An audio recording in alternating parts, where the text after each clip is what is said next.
So for today, this video, gagawa tayo ng DIY chocolate ice cream. Yan, alam naman natin ngayon na summer, kaya mainit, kaya gagawa ko nito.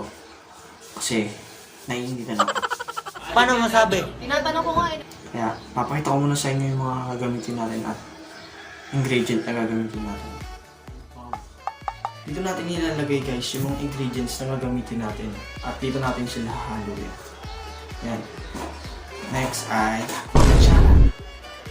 Dahil wala ito akong mixer, kutsara yung panghahalo ko. Yan. Ito, ano ba lang ito? Nalagyan ng Tupperware. Yan. Tupperware. Dito natin siya ilalagay pagkatapos natin siya haluin at ilalagay sa freezer. Yan. Etong strainer. Dito natin lalagay yung ingredients na gagamitin natin na para salain. Yan. At itong kakwa. Ang una nating ingredients na gagamitin. Kakwa. And condensed. And syempre, ang NESTLE cream. Yan. Ang procedure na gagawin natin ay ilalagay natin itong NESTLE cream. Yan. Itong NESTLE cream na to guys, nilagay ko muna ng nilagay ko sa freezer ng 6 hours, kaya ganito yung texture niya guys. Kaya kung nagmamadali din kayo guys, pwede kahit 2 hours lang. Basta mag-iba yung texture niya. Yan. Nitigas pa natin guys. Sinap natin siya guys. Yan guys. Kita nyo ba? Nahaluin natin siya. Next ay nilagay natin yung condensed guys.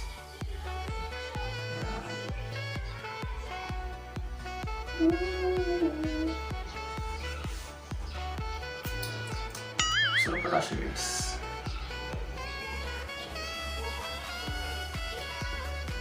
And guys, so next guys ay hahaluin na natin siya.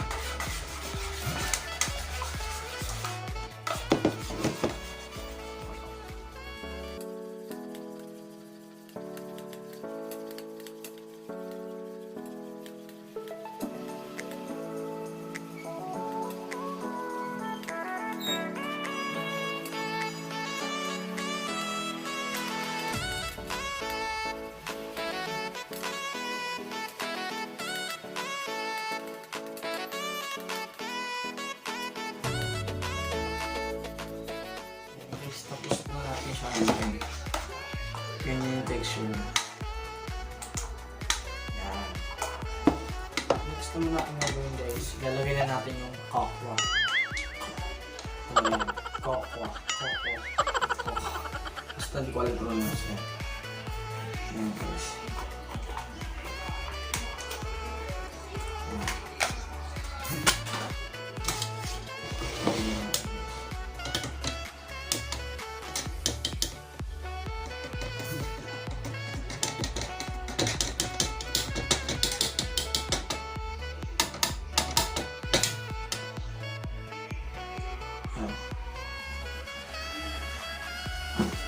Pagkatapos guys ay halong ulit natin siya hanggang mahalin natin ulit yung texture. Ayan.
Guys, nauna natin guys yung tamang mixture nito. Yan, ganyan yung tamang mixture. So, next natin gagawin guys, lalagay na natin siya Tupperware. Yan. So, lagay na natin guys.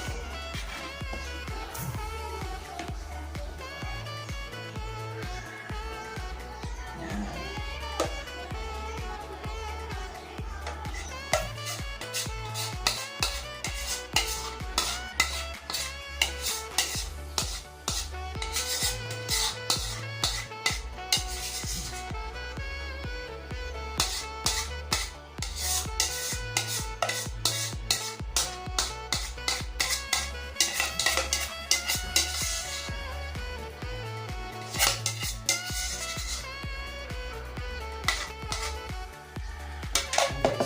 Kung gusto niyo pala maglagay ng toppings guys, mag-add lang kayo, pwedeng pwede guys. Ako guys, maglalagay ako ng marshmallow dito sa ibabaw. Kaya, ayun yung toppings ko. Kung kayo kung gusto niyo maglagay or hindi, depende rin sa inyo yun guys.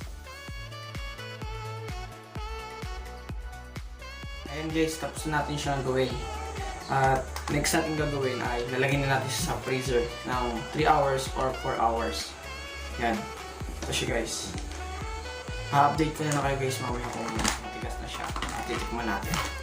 Yan. Okay guys.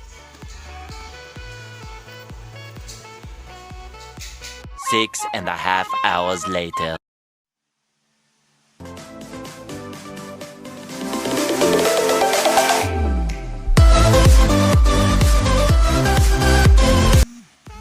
Yan guys. After 6 hours, matigas na siya. Yan. So, tikman na natin siya. 3, 2, 1. Sakto guys. Sakto yung lasa. Hindi ako naglolo guys, promise. Siya lang yung naglolo ko sa'yo.